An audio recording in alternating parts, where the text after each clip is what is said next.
I sent a prostitute to my boss' hotel room. This was an accident, and happened about 10 years ago.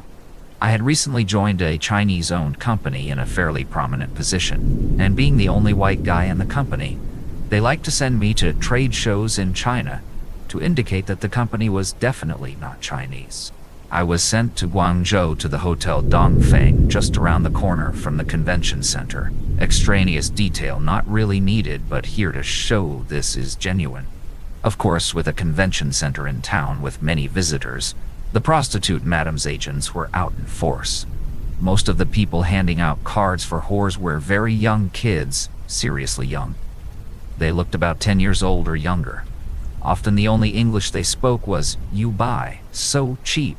Every time I went out, I had kids pushing cards into my hands, into my pockets, or dropped into any boxes I was carrying. Most of the time that was that. End of story. On my second to last day, I went out with the sole intention of buying presents for my wife and daughter.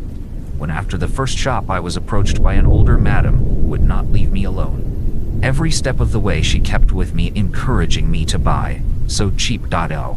Even my protestations that I was married and not interested was met with, "Your wife not here, you buy, so cheap." Eventually, she said, "Tell me your room number. I send girl to your room. Just $200.